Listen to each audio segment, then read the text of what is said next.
আশা করি আপনারা সবাই অনেক ভালো আছেন।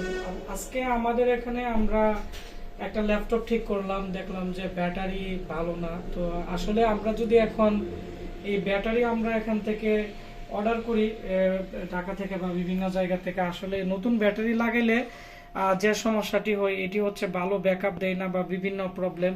তো আমাকে অনেকে আপনারা বলছিলেন যে ল্যাপটপ ব্যাটারি কিভাবে রিপেয়ার করতে হয়, যদি ভিডিও দিতাম। আসলে ল্যাপটপের ব্যাটারি সব ধরনের রিপেয়ারিং হয় না, আবার চেষ্টা করলে 30 থেকে 40% ঠিক করা যায়। তো ল্যাপটপের ব্যাটারি ঠিক করতে গেলে কি কি জিনিসগুলো জানা দরকার এবং কোন কোন জিনিসগুলো নষ্ট হয় বা কিভাবে আপনারা ল্যাপটপের ব্যাটারি ঠিক করবেন, তো এটি নিয়ে আমি আজকে কথা বলবো। পাশাপাশি আজকে আমাদের এখানে আপনারা দেখতে পাচ্ছেন যে আমি ল্যাপটপের ব্যাটারিটি খুলছি, তো এখন এটি রিপেয়ার করব। ভাবলাম আপনাদের সাথে এর যে টিপস আছে এটি শেয়ার করি, তাহলে আপনারা যাদের ল্যাপটপের ব্যাটারি নষ্ট হয়ে গেছে তাহলে আপনাদের অনেকটাই উপকার হবে। পাশাপাশি যারা মোটামুটি ইলেকট্রনিক্স জানেন না তারা এই ল্যাপটপের ব্যাটারি নিয়ে কোনো ধরনের ট্রাই করবেন না, কারণ এটি হচ্ছে যে ব্যাটারি আপনারা যদি অতিরিক্ত মাত্রায় চার্জ দিয়ে দেন, এতে করে এটি বিস্ফোরণ ঘটে আপনারা বিভিন্ন ধরনের ক্ষতিগ্রস্ত হতে পারেন বা আপনাদের বিভিন্ন ধরনের প্রবলেম হতে পারে। তো যারা মোটামুটি এগুলো রিপেয়ারিং সম্পর্কে ধারণা আছে বা যারা ল্যাপটপ ডেস্কটপ রিপেয়ারিং এর কাজ করেন বা যারা ইলেকট্রনিক্স সম্পর্কে ধারণা আছে তারাই শুধু প্র্যাকটিস করবেন, কারণ এর নেগেটিভ পজিটিভ যদি একসাথে হয়ে যায় তাহলেও কিন্তু অনেক সময় হাত যদি সাথে থাকে অনেক সময় হাতও অনেক সময় পুড়ে যায় এবং এটি খুবই একটি ডেঞ্জারাস একটি কাজ। তবে আপনারা যদি কাজটি খুব সেফলি ভাবে করতে পারেন তাহলে আপনারা, আমি মনে করি অনেকটাই, যেমন একটি অরিজিনাল ব্যাটারি কিনতে গেলে 2500 টাকা 1600 টাকার নিচে কিনা যায় না, তো আপনারা পুরান ব্যাটারিটাই রিপেয়ার করতে পারবেন। তো আমি এখন দেখাবো যে আগে আমি আর পার্টস পরিচিতি দেখাচ্ছি মাইক্রোস্কোপে।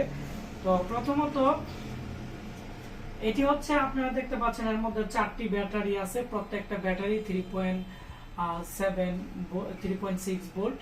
তো এম্পিয়ারও আছে এখানে এখানে প্রত্যেকটা এম্পিয়ার অনেকটাই অনেক বেশি এম্পিয়ার, প্রায় 18,650 মিলি এম্পিয়ার এখানে দেখতে পাচ্ছেন। আর এটির হচ্ছে মেইন হচ্ছে 7.2 এম্পিয়ারের মতো, আর এর যে মেইন ভোল্টেজ আছে এটি হচ্ছে 3.6 ভোল্ট। আচ্ছা যাই হোক, এগুলো আসলে নতুনও কিনতে পাওয়া যায় ব্যাটারিগুলা। তো আমি এখন এর সার্কিট দেখবো। আপনারা যারা প্রথমত এগুলো রিপেয়ার করতে চান আগে দেখতে হবে ফিজিক্যাল কোনো ড্যামেজ আছে কিনা, কারণ অনেক সময় চার্জিং এর বিভিন্ন প্রবলেমের কারণে এখানে ডায়োড আছে বা বিভিন্ন পার্টস আছে পুড়ে যায়, ডাই সোল্ডারিং থাকে, মানে প্রাথমিক যে বিষয়গুলো আছে আপনারা দেখে নেবেন। তারপরে এটি হচ্ছে কানেক্টর, আর এখানে একটি রেজিস্টর আছে।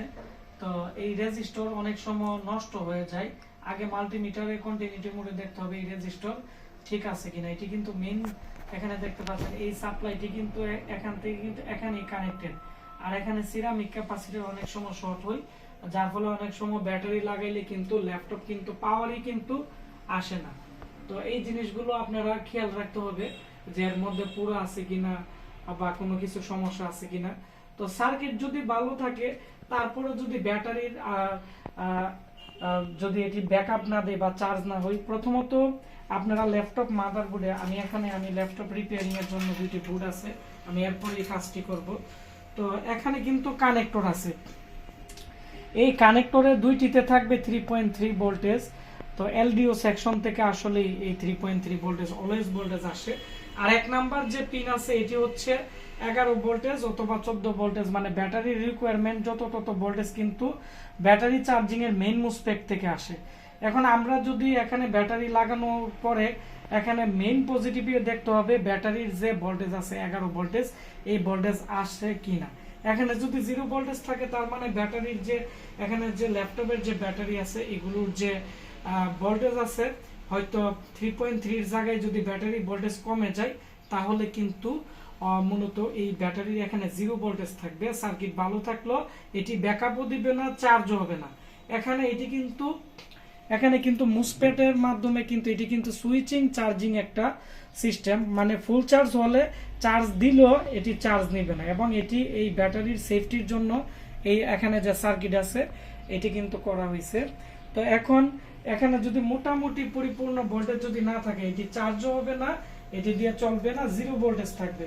যদি এখানে সবগুলো ব্যাটারিতে যদি ফুল ভোল্টেজ থাকে, একটি ব্যাটারিতে যদি ভোল্টেজ জিরো ভোল্টেজ থাকে, তাহলেও কিন্তু এই ল্যাপটপের ব্যাটারিটি কিন্তু কাজ করবে না। যদি তো এই সমস্যাগুলো কিভাবে সমাধান করবেন আমি দেখাবো, কারণ আজকে আমি এই ধরনের একটি প্রবলেমের সলভ করব। তো আশা করি আপনারা বুঝতে পারবেন যে ল্যাপটপের ব্যাটারিতে প্রবলেম নাকি কি প্রবলেম।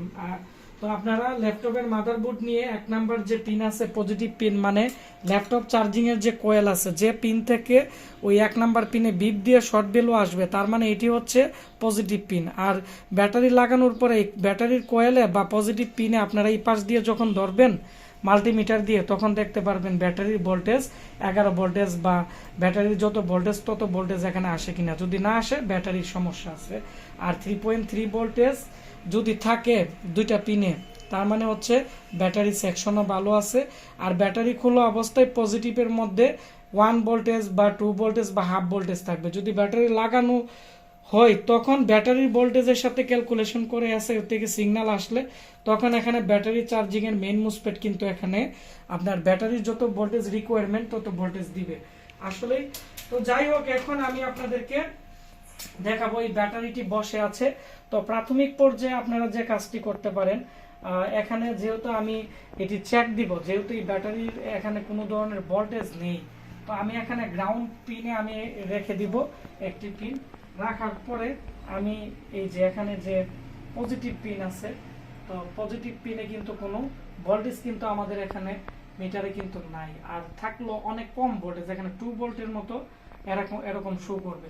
তো আমি একটা একটা করে আমি এখানে ব্যাটারি আমি চেক দিব, দেখবো যে ব্যাটারির কোন ব্যাটারির কতটুকু চার্জ আছে। এখানে ডিসি 20 ভোল্টে রেখে এই ব্যাটারিটি 1 নাম্বার ব্যাটারি 1.3 ভোল্টেজ আমাদের মাল্টিমিটারে, এখানে আপনারা ভালো করে খেয়াল করবেন যে এখানে হচ্ছে 1.3 ভোল্টেজ। তারপরে হচ্ছে আমি দেখব পরের যে ব্যাটারি আছে 2.0 ভোল্টেজ, তারপরের ব্যাটারি আমি দেখব এখানে হচ্ছে 1.9 ভোল্টেজ, তারপরের যে ব্যাটারিটি আছে এটি হচ্ছে এখানে দেখতে পাচ্ছেন 0.85, মানে এটি একবারে ডাউন আছে। আর এখানে সবগুলো ব্যাটারি 3.6 ভোল্টেজ কোনোটারই নাই। তো আমি এক এক করে আমি এখানে ব্যাটারি এখানে শর্ট দিয়ে উঠাবো। তো এই কাজটি করতে গেলে আপনাদের কাছে যদি ডিসি পাওয়ার সাপ্লাই থাকে, ডিসি পাওয়ার সাপ্লাই থেকে আপনারা এখানে 3.3 বা 4 ভোল্টেজ নিয়ে নেবেন। তো আমি এখানে 3.3 ভোল্টেজ দিয়ে দিলাম, বা 3 এখানে আমি আর একটু পয়েন্ট বাড়িয়েও নিতে পারি।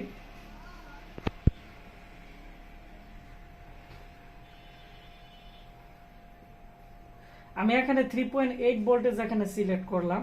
তারপরে আমি আসবো এখানে এম্পিয়ারে আসবো। তো এম্পিয়ারটা কমাই নিতে হবে, কারণ এম্পিয়ার যদি আপনারা বাড়িয়ে দেন তাহলে এটি সমস্যা হতে পারে।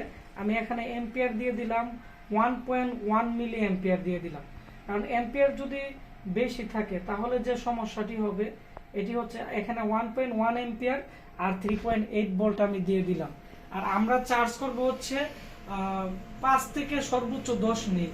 আপনারা যদি এটি প্রায় চার্জ যখন আপনারা লাগানোর সময় যদি এখানে চার্জ যদি প্রায় আধা ঘন্টা 1 ঘন্টা রাখেন, তারপরে কিন্তু এটি কিন্তু বিস্ফোরণ করতে পারে। তো অবশ্যই এই সতর্ক জিনিসটা আপনারা খেয়াল রাখতে হবে। তারপর হচ্ছে আমি এখানে পাওয়ার সাপ্লাইয়ের কানেক্টরে 2টি তার লাগিয়ে নিলাম। এখন আমি চেক দিব যে আসলে এখানে ভোল্টেজ ঠিক আছে। তো এখানে 3 ভোল্টেজ 1.1 এম্পিয়ার নিয়ে নিলাম। নেওয়ার পর এটি হচ্ছে গ্রাউন্ড। তো গ্রাউন্ড যেহেতু আমি এখানে এই ব্যাটারিটি একবারে ডাউন আছে, তো আমি এই যে ব্যাটারির যে মাইনাস আছে মাইনাসে দিয়ে দিব, এবং এদিকে কিন্তু প্লাস মাইনাস লেখা থাকে। তো ব্যাটারির মধ্যে কিন্তু এটা হচ্ছে প্লাস, এটা হচ্ছে মাইনাস। আমি এখানে মাইনাসে একটি লাগিয়ে নিলাম, তারপর হচ্ছে আমি প্লাস যেটি আছে এর মধ্যে আমি এটি লাগিয়ে দিলাম। এখন কিন্তু এটি চার্জ হইতেছে। তো আপনারা দেখতে পাচ্ছেন যে এটি কিন্তু এখন চার্জ হচ্ছে।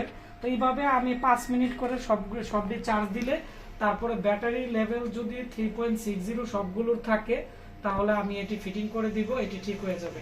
আর ব্যাটারি লেভেল যদি না বাড়ে, যে ব্যাটারি যদি 1.1 থাকে তার মানে ব্যাটারি নষ্ট হয়ে গেছে, এটি চার্জও নিতেছে না, চার্জও হইতেছে না। ওই ক্ষেত্রে কি করতে হবে, আপনারা মার্কেটে এরকম লিথিয়াম ব্যাটারি কিনতে পাওয়া যায়, ভোল্ট অ্যাম্পিয়ার দেখে আপনারা ভালো ব্র্যান্ডের যদি একটি লাগিয়ে দেন, তাহলে কিন্তু আপনাদের নষ্ট ব্যাটারিটি ঠিক হয়ে যাবে। তো আমার এই ভিডিওটি দেখে আপনাদের যদি ভালো লেগে থাকে বা কোনো কিছু শিখতে পারেন, অবশ্যই ভিডিওটি শেয়ার দিবেন। তাহলে এই ধরনের নতুন নতুন টেকনিক্যাল ল্যাপটপ, ডেস্কটপ, র্যাম থেকে শুরু করে CC camera, CCTV, IP camera, সব ধরনের ইলেকট্রনিক্সের যে সার্কিটের ভিডিও আমি আমার চ্যানেলে আপলোড করব, যাতে আপনারা দেখে এগুলো শিখতে পারেন। আর আমাদের এখানে যারা laptop, desktop, hard disk repairing এর কোর্স করতে যাচ্ছেন, আমাদের সাথে যোগাযোগ করবেন। এই মাসে আমাদের নতুন একটি বেস চলতেছে, আমরা আবার পরবর্তী বেস কবে নিব এইগুলো সম্পর্কে আমাদের এই চ্যানেল থেকেই আপনারা জানতে পারবেন। আর কোন কোন জেলা থেকে আমার এই ভিডিও সবসময় দেখেন, অবশ্যই আমাকে নিচে কমেন্টস করে জানাবেন, সবার কমেন্টস করবো। ধন্যবাদ সবাইকে।